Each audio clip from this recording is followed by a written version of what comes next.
बड़ी सुंदर समय और जगह के अंतराल में अलबेला जी से अगला कार्यक्रम सुनल गई। वो हिंदी में फिल्म वाला खोज तरह से भैया रुआ के पंकज बाबू काना हो बबुआ गोले हैं पंकज परदेसी। पंकज परदेसी हमारा बाबू बड़े ही सुंदर माई के श्रद्धांजलि स्वरूप में अपन प्यार दर्शौले गौले जी बड़ा ही निक लागल। स्नेह बा आशीर्वाद बा ऐसे की देखी इ माहौल बा कि माई के चरण के एहबरा पूजा बा।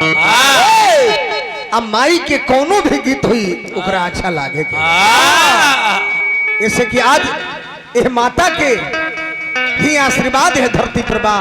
कल से तो माई के बात ही विलीन हुई। तो बहुत बहुत बात कुछ भी सुने के मिलल है शंकर बाबू से ना जी। बाबा को वो हित कहता नहीं, कबो मित्र कहता नहीं, कबो संहतिया कहता नहीं। तू हो तो दूसरा के कहाई। रात भी चार चरण चार भाव चार रूप के बहुत बड़ा व्याख्या बा। समय समय पर हर चीज के दर्शावल जाला। मान लेता नहीं कि हमारे हित रहुआ बानी जी तो हम चारों बात कह देनी सब जगह हिते ना नु कहो। मान लेता नहीं कि कुछ अच्छा लोग के संगे बैठल बनी हम बाद में आईनी हमार हित रहुआ हई सत्य बा तब वो जे नानू कहब जे का हित का हाल बा सब बुद्धि अमरूदी पर चढ़ी गई। ओरिया तो कहब जे का मित्र का जे का संगतिया जी कहीं समाचार ठीक बा नो। यही पर कवि एगो लिखल है कोबी जी बबुआ हो आदमी के अभिमानी ना स्वाभिमानी होके के चाहिए। समय समय के अनुसार जवानी होके के चाहिए बबुआ। हित तहित हो दुश्मनों के ज्ञानी होके के चाहिए। शंकर बाबू इधर देखिए देह सांवर होके चाहे गोर होके रौरा नियर मोट होके चाहे छोट होके लेकिन तने मुंह पर पानी होके के हंसी की कुहा फाटो। ई भाई समय के बाद यही पर एगो कवि लिखले समय हर चीज नीक नहीं शोभत है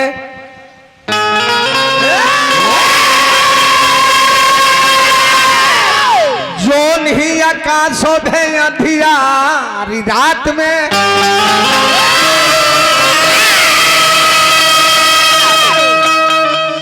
हरकत में लोर शोभे नाचत में मोर शोभे।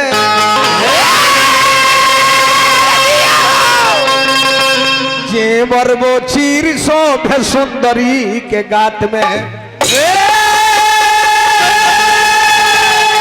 बाबू रे रन बीच बीर शोभे कभी की कल्पना बा और वन में यही शोभे। चिर शोभे सुंदरी के गात में कहे पदुमा कर विचार करो यार माना में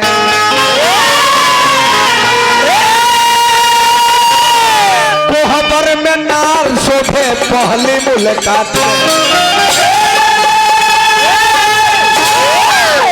पहले मुलाकात हमने के नहीं खनु ढेर दिन से नो मुलाकात बा समय के बिटिया पानी के कहे जो यह सत्य बा यह बात बा बबुआ जी भाव लागल शंकर बाबू पहले मनवा के अपन पवित्र करी। यह हिंदी सॉन्ग हो ना जी मास्टर। तू अगर साथ देने का वादा कर ज्यादा ना आधावा मर्द बुझेला पूरा तो पर्दो बुझेला।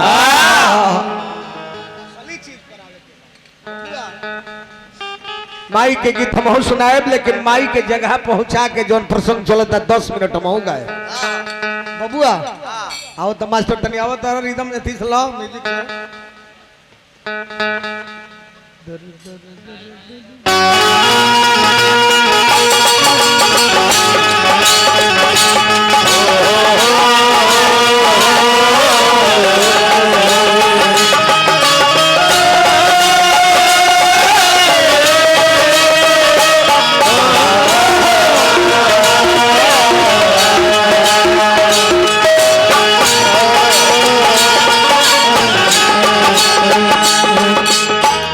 जानतानी शंकर बाबू मन पवित्र ना हुई तो इतर ऊपर लगावला से कोनो फायदा नहीं है। नहीं के लाख रौरा कही चाहे लाख हम कही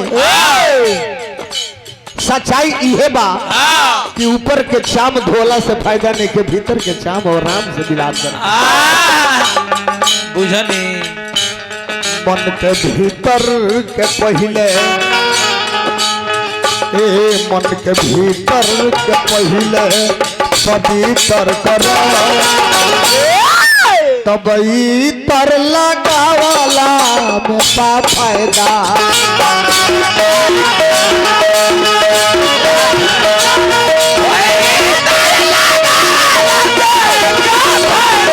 भीतर के पहले पवित्र करो तब इतर लगावाला में बा फायदा।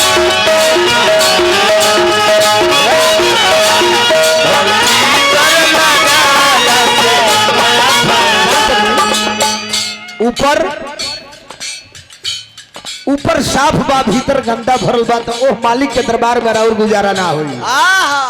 बबुआ मन के भीतर के पहले पवित्र करो तब इतर लगावला में बा फायदा।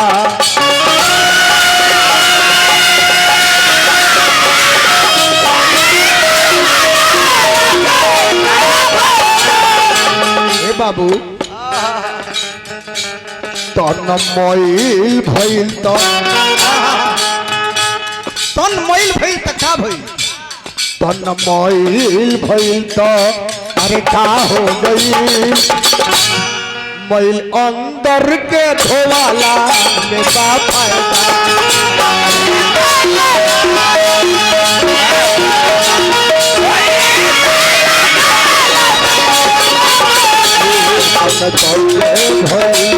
हो गई मन अंदर के धोवाला में बा फायदा।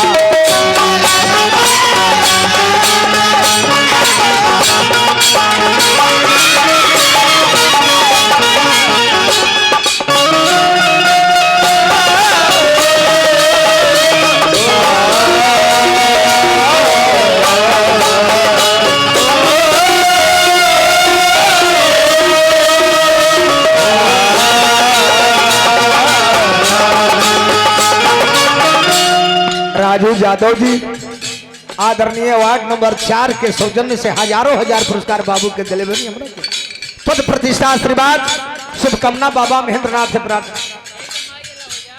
बबुआ हो भाव बा देखो यही पर 2 लाइन यही जी माइयों के बोलत है केहू लाख जन्म केहू लाख जन्म लेके आई जाई बाकिर माई के साधना पुराई के केहू लाख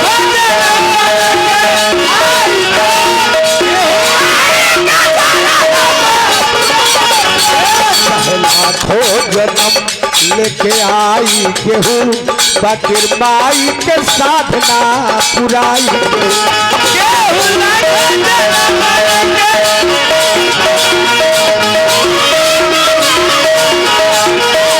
आदरणीय गायक हमारे बाबू पंकज प्रदेशिया और साथ में सौजन्य और प्यार हमारा राजू बाबू वार्ड नंबर 4 के सौजन्य से फिर हमरा हजारों हजार पुरस्कार मिला। हमनी के पैसा ना जय जयकार। और 4 नंबर वार्ड सहित सातपुर के समस्त जनता के भावना शुभकामना बा। हमनियो बानी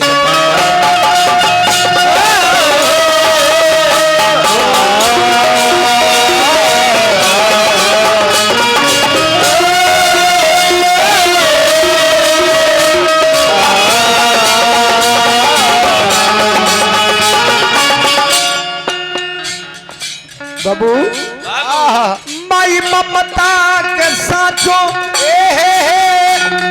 अरे खजाना होई। माई ममता के साचो खजाना, माई ममता के साचो खजाना होई। अपना बेटा के प्यार के दीवाना होई।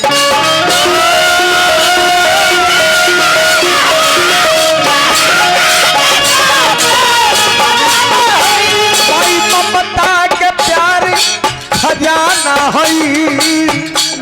कतनो लड़का गलती करके आई बा, माई डटी है, बोली है, लेकिन एक बार रो के लेके गई कि माई गलती हो गई था, तुरंत छाती से साट के आंचर छोड़ा कहे कि आज सही सब गलती मत करी हो। बाबू हो हमार, जा जा पढ़। वही पर कभी लिख ले, माई ममता ओ प्यार के खजाना हई। अपना बेटा के दिल पे दीवाना हई।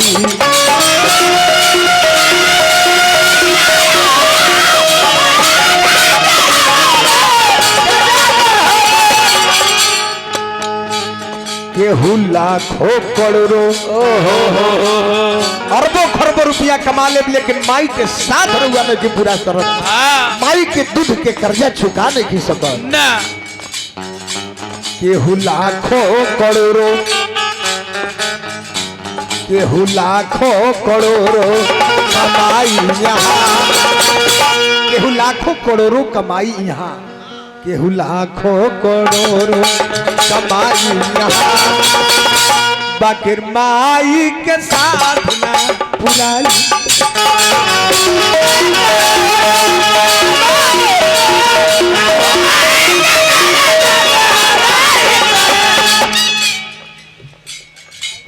परम आदरणीय हमारा माता स्वर्गीय किशोरी देवी जी के छोट लड़का उमेश बाबू की तरफ से माई के चरण भजन पर अर्पित हजारों हजार पुरस्कार शुभकामना उमेश बाबू का देवा।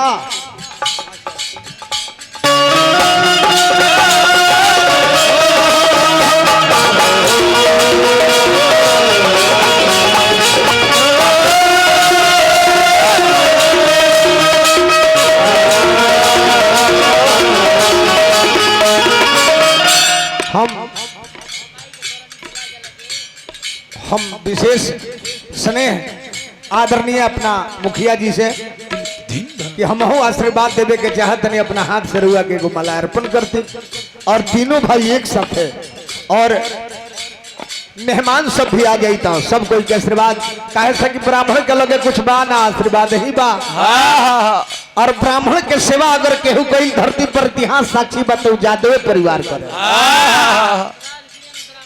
और श्राद्ध क्रिया में ब्रह्मभोज है आजी ब्राह्मण के विशेष ज्ञान दिहल जाला, भोजन करावल जाला का जी। हाँ जी। और बबुआ तो है कि क्षत्रियों की छत्र छाया में भी ब्राह्मणों का वास होता है, तो वहाँ के संगीत और कला के स्वागत किया जाता है। हम डबल पार्ट में बानी की संगीत में भी बानी पटीदार का संग है, अब ब्राह्मण तो है कहे के का भाई है सब तो बुद्धि ना रही तो अंत भला तो सब भला ना रही तो मांगियों के खाली है। अपना माई के करनी अरे भूला जाला जे, जियते जियते नरक में समा जाला जे।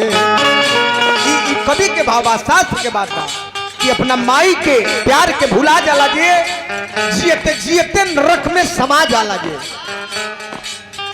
अपना माई के प्यार भुला जाला जे, जियते ही नरक में समा जाला जे।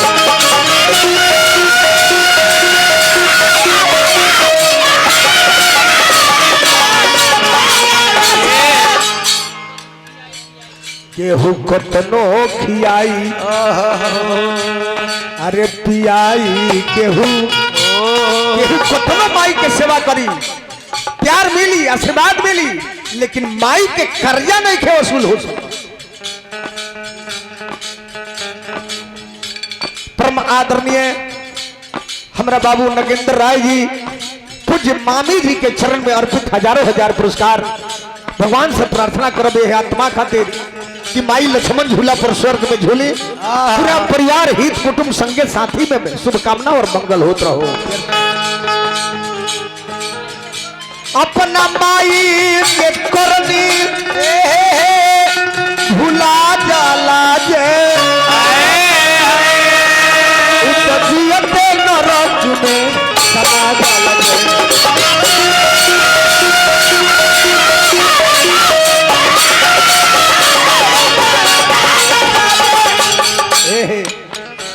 केहू कतनो खियाई तीनों भाई आई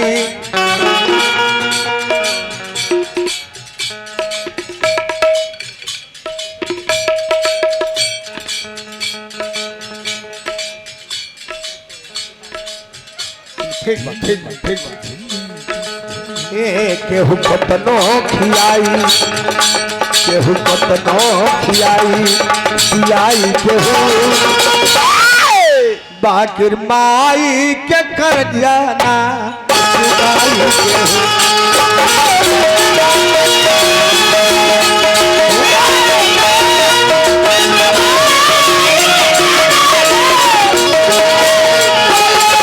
कतनो पियाई पियाई केहू बाकिर माई के साधना बुराई केहू